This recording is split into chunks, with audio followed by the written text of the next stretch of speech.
படம் வெளிவருகிறது. முதலில் நான் சொல்வது டிடிஹெச் பிரச்சனையை பற்றி. DTH, direct to home. ஒரு படம் வெளிவருகிறது, அதை நாம் தியேட்டருக்கு சென்று பார்க்கின்றோம்.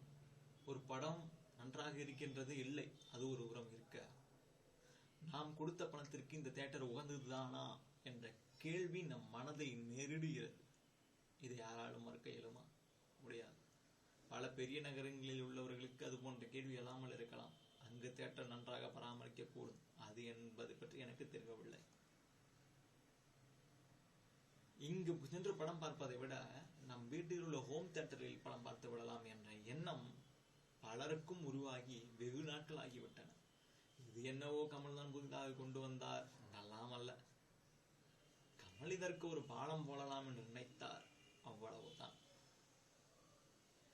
கமலுக்கு ஒரு ஆதாயம் இருந்தது, இதன் மூலம் நல்ல வருமானம் கிடைக்கும். மக்களுக்கும் ஒரு ஆதாயம் இருந்தது, நாம் வீட்டில் இருந்தபடியே படத்தை பார்த்து ரசிக்கலாம் என்று. அவ்வளவுதான். அது ஒரு புறம் இருக்க, ஒரு சிலரால் இன்று தோற்றுவிக்கப்பட்ட அந்த சிறிய பிரச்சனையாகப்பட்டது பூகம்பம் அளவிற்கு இன்று பெரிதாக உள்ளது. காரணம், சிலர் தங்களுக்காக தேடிக்கொண்ட அந்த சுய விளம்பரம். அதுதான்.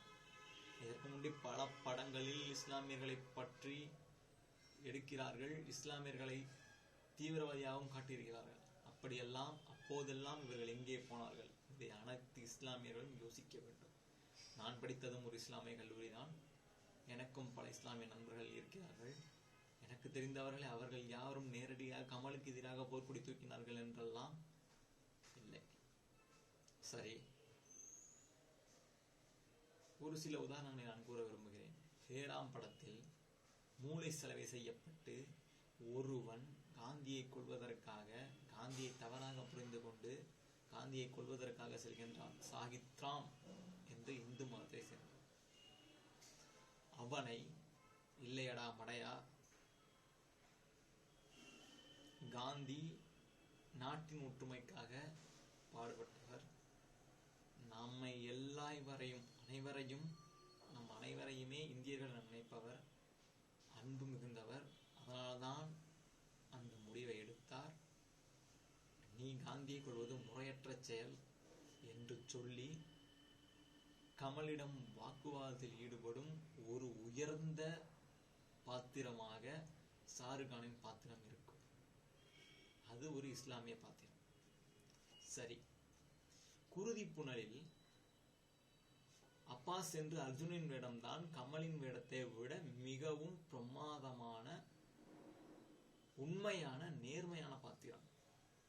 சரி, கமல் இஸ்லாத்துக்கு துரோகம் செய்கிறார்கள் என்று கூறியார்களே, அவர்களிடம் இதை முன்வைக்கின்றேன். இப்படியெல்லாம் இருந்திருந்தால் அப்படி ஒரு பாத்திரத்தை அவர் படைத்திருக்க மாட்டார். இவர்கள் சொல்கிறார்கள் இஸ்லாமியர்களை தீவிரவாதியாக காட்டுகிறார்கள் என்று.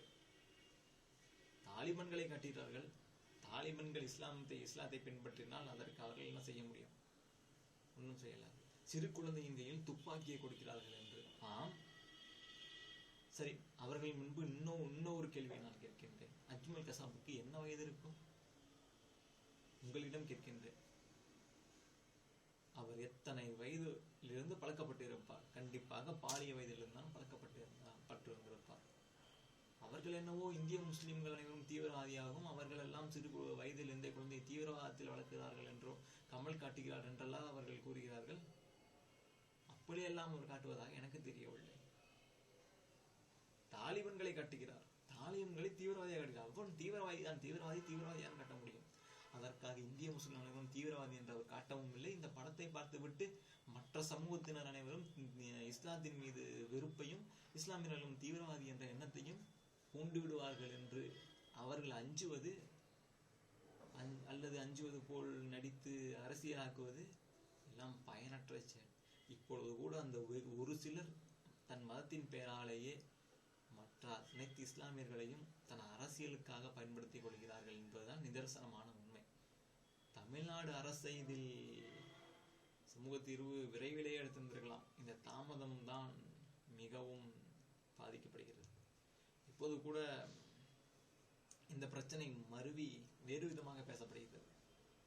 கமல் வீடு இழந்து விட்டார் என்பதற்காக நீ படம் பார்த்து அவருக்கு வீடு தந்து விடுவாய், நாளைக்கு ஒரு வேளை சோறு இல்லை என்றால் அவருக்கு தந்து விடுவார் என்றெல்லாம் கேட்கிறார்கள். அது எப்படி அது தருவாரு? அவர் வைத்ததுதான் அவர் பார்த்துக்குவாரு. அவரோட கடமை என்ன? நீ கொடுக்குற காசுக்கு உன்னை மகிழ்விக்கிறாரு. அவரால் முடிந்த ஒரு முற்போக்கு சிந்தனையை சொல்றாரு. அதான் அவர்கிட்ட எதிர்பார்க்க முடியும். மற்றபடி அவர் ரத்த தானத்தை ஆரம்பிச்சு வச்சாரு, உடலையே கொடுத்துருக்காரு, எல்லாத்துக்கும் முன்னுதாரணமா இருந்திருக்காரு. இதை விட வேற என்ன எதிர்பார்க்குற? நீங்க கொடுக்குற இன்னைக்கு 100 ரூபா கொடுத்தீங்கன்னா அந்த 100 ரூபா வந்து நாளைக்கு ஒரு படமா தான் வந்து வருமே ஒழிய வெளிநாட்டுல போய் சொகுசு வீடோ இல்ல ஹோட்டலோ கட்டிக்க மாட்டார். அதான் உண்மை. இதற்கு மேல் நான் என்ன சொல்வது என்று எனக்கு புரியவில்லை.